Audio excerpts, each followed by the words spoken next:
Assalamualaikum warahmatullahi wabarakatuh. Alhamdulillahirabbil alamin. Wassalatu wassalamu ala asyrofil anbiya'i wal mursalin wa ala alihi wa sahbihi ajma'in. Amma ba'du. Alhamdulillah, kita bersyukur kepada Allah Subhanahu wa taala karena pada hari ini kita masih bertemu dengan bulan puasa. Dan alhamdulillah tadi kita sudah melaksanakan sholat subuh secara berjamaah. Alhamdulillah. Hadirin hadirat sholihin sholimah rahimahullah. Pada pagi hari ini saya akan menjelaskan beberapa perbuatan yang sangat dianjurkan untuk kita laksanakan pada bulan Ramadan. Insya Allah perbuatan ini adalah perbuatan yang akan mendapatkan ganjaran dari Allah Subhanahu wa taala, berupa pahala yang luar biasa karena kita melaksanakannya pada bulan Ramadan. Di antara perbuatan yang dianjurkan untuk kita kerjakan pada bulan Ramadan, yang pertama adalah berzikir. Berzikir artinya ingat kepada Allah Subhanahu wa taala. Berzikir bisa dilakukan dengan melafalkan atau melafazkan kalimat-kalimat thayyibah seperti baca subhanallah, Allahu akbar, alhamdulillah berkali-kali, terutama setelah kita melaksanakan ibadah sholat fardu.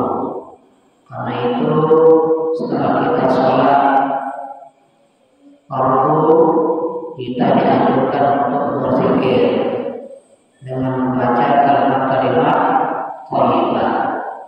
Kemudian yang kedua, berzikir bisa juga dengan cara mengingat Allah Subhanahu wa taala dimanapun kita berada, dalam kondisi apapun kita diwajibkan oleh Allah Subhanahu wa taala untuk mengingat Allah Subhanahu wa taala. Allah itu Maha mengetahui, Allah itu Maha mendengar, Allah itu Maha melihat terhadap apapun yang kita lakukan. Karena itu tidak ada tempat yang tersembunyi dari pandangan Allah Subhanahu wa taala. Jika ini menjadi sikap kita dalam kehidupan sehari, insya Allah kita tidak akan berani untuk berbuat perbuatan-perbuatan yang dilarang Allah Subhanahu wa taala. Kemudian berikutnya, perbuatan yang dianjurkan untuk kita kerjakan pada bulan Ramadan adalah iktikaf di masjid. Artinya iktikaf berdiam diri di masjid. Di beberapa ibu-ibu kalau kita naik ke masjid, kita pasang niat untuk beriktikaf. Nawaitul iktikaf fi hadzal masjid lillahi ta'ala. Aku berniat iktikaf di masjid ini karena Allah Subhanahu wa taala. Itu niat kita. Kalau kita tidak berniat iktikaf, maka pekerjaan kita misalnya duduk di masjid itu tidak dihitung sebagai perbuatan iktikaf, tetapi hanya duduk biasa. Padahal duduk biasa dan iktikaf sama posisinya, sama kelihatannya. Yang membedakannya adalah niat. Apakah kita berniat iktikaf atau tidak? berniat itikaf, duduk kita di masjid, berapapun lamanya kita duduk di masjid, itu semua dihitung sebagai perbuatan yang baik oleh Allah SWT, yaitu itikaf di masjid. Keterangan para ulama, kita dianjurkan itikaf di masjid. Apa yang kita kerjakan selama itikaf? Yang pertama, kita bisa merenung atau berpikir, memikirkan perbuatan-perbuatan yang sudah kita lakukan sebelumnya.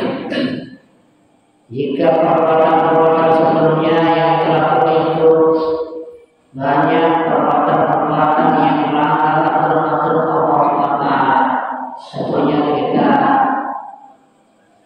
bertaubat atas semua itu. Bertaubat artinya menyesali perbuatan-perbuatan buruk yang telah kita lakukan. Kemudian berjanji dalam hati kita tidak akan mengulangi lagi perbuatan-perbuatan buruk tersebut. Insya Allah, kalau kita benar-benar bertaubat kepada Allah SWT, insya Allah maka kita akan menerima Allah Subhanahu wa Ta'ala. Kemudian berikutnya, perbuatan yang dianjurkan untuk kita lakukan pada bulan puasa adalah membaca Al-Quran. Tetapi tentunya ketika kita membaca Al-Quran, ada aturan-aturan yang harus kita ingat.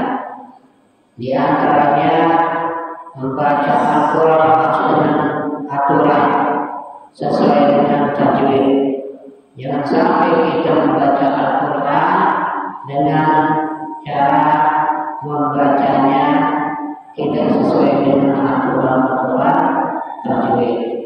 Kemudian yang berikutnya, membaca Al-Quran jangan sampai mengganggu ketenangan atau istirahat warga-warga yang ada di sekitar tempat kita membaca Al-Quran. Karena itu kalau kita membaca Al-Quran, sudah ada aturannya yang dikeluarkan oleh pemerintah. Kita membaca Al-Quran dalam pakai suara sampai jam 11 malam. Kalau sudah jam 11 malam, pengeras suara dimatikan. Kalau kita mau membaca Al-Quran sampai subuh bisa, tetapi pengeras suara dimatikan. Ini maksudnya apa? Agar orang-orang yang sakit, orang-orang yang istirahat tidak terganggu dengan bacaan Al-Quran yang kita lakukan. Kemudian berikutnya, perbuatan yang dianjurkan untuk kita lakukan selama Ramadan adalah sholat tarawih. Sholat tarawih hukumnya sunnah, tidak wajib. Artinya kalau kita kerjakan, kita mendapatkan pahala dari Allah SWT. Tapi kalau kita tidak kerjakan, kita tidak berdosa. Dan ada orang-orang tertentu ketika akan mengerjakan sholat tarawih tidak bisa. Mereka tidak bisa melaksanakan sholat tarawih. Mengapa? Karena mereka berhadapan dengan tugas yang wajib mereka lakukan, seperti sampah misalnya di beberapa tempat atau di beberapa perusahaan. Mereka wajib hukumnya untuk menjaga perusahaan atau toko atau tempat yang mereka disuruh untuk menjaga tersebut. Ketika mereka ingin melaksanakan sholat tarawih, mereka tidak bisa. Nah, dalam hal ini mana yang didahulukan? Apakah perbuatan yang sunnah atau perbuatan yang wajib? Tentu dalam hal ini para ulama sudah memberikan fatwa bahwa perbuatan wajib harus didahulukan daripada perbuatan sunnah. Artinya, jika orang-orang tersebut tidak bisa melakukan sholat tarawih karena harus melaksanakan tugasnya itu tidak dianggap perbuatan yang tercela atau yang dilarang oleh Allah Subhanahu wa Ta'ala. Kemudian berikutnya, sholat tarawih itu harus dikerjakan dengan benar. Jangan sampai kita mengerjakan sholat tarawih dengan cara yang super cepat, seperti yang terjadi di beberapa tempat di Indonesia. Karena dari berita yang saya dapatkan di internet dan lain-lain, ada kelompok-kelompok masyarakat di kalangan kita yang mengerjakan sholat tarawih dengan sangat cepat. Bayangkan 23 rakaat sholat tarawih bisa dikerjakan hanya dalam waktu 10 menit. Bagaimana cepatnya mereka mengerjakan sholat tarawih? Kalau sholat tarawih dikerjakan dengan cara yang seperti itu, insya Allah kita tidak akan mendapatkan pahala dari Allah SWT, malah kita akan mendapatkan dosa. Maka karena caranya tidak benar, bacaannya tidak ada yang panjang pendek, tidak ada babnya, kemudian tidak ada tumaninahnya ketika ruku, ketika iktidal, ketika sujud, ketika duduk antara sujud, mereka tidak melakukan tumaninah. Apa artinya tumaninah? Diam sejenak dengan panjang bacaan subhanallah al-Quran. Kalau tumaninah tidak kita kerjakan ketika kita melaksanakan sholat, di antaranya ketika kita sholat tarawih, sholat kita itu tidak sah, tidak diterima oleh Allah Subhanahu wa Ta'ala. Artinya kalau ada yang mengerjakan sholat tarawih dengan cara yang cepat seperti itu, yang akan didapatkan hanyalah bahkan dosa. Mereka tidak akan mendapatkan pahala yang dijanjikan oleh Allah Subhanahu wa Ta'ala. Hadirin hadirat rahimakumullah. Kemudian berikutnya, perbuatan yang dianjurkan untuk kita laksanakan selama Ramadan adalah sholat berjamaah.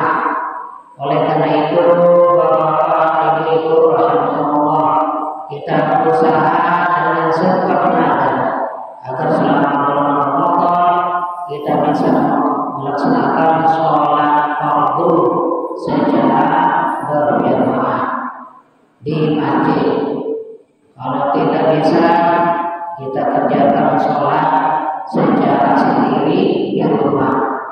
Ajaklah istri atau anak untuk sholat berjamaah kalau kita sholat di rumah. Jangan sampai kita sholat sendiri, karena kalau kita sholat berjamaah pahalanya 27 kali lipat lebih banyak daripada kita sholat sendiri.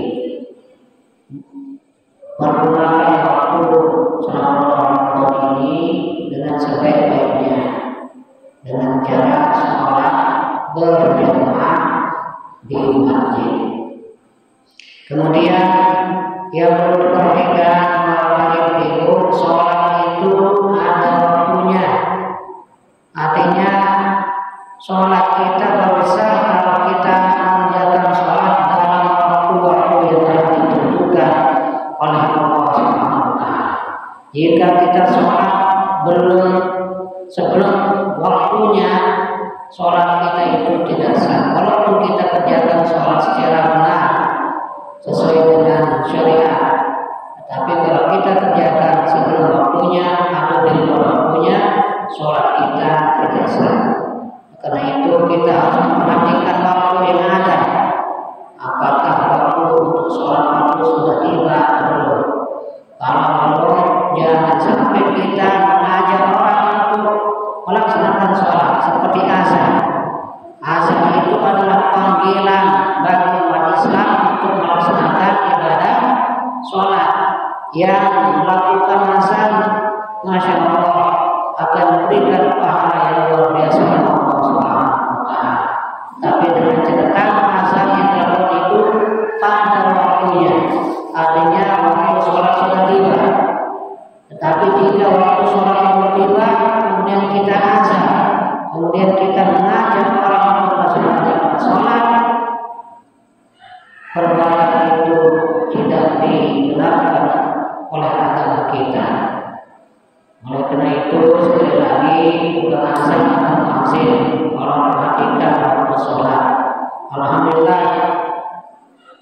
beberapa masjid dan musola di tempat kita di desa ini telah memasang jam digital.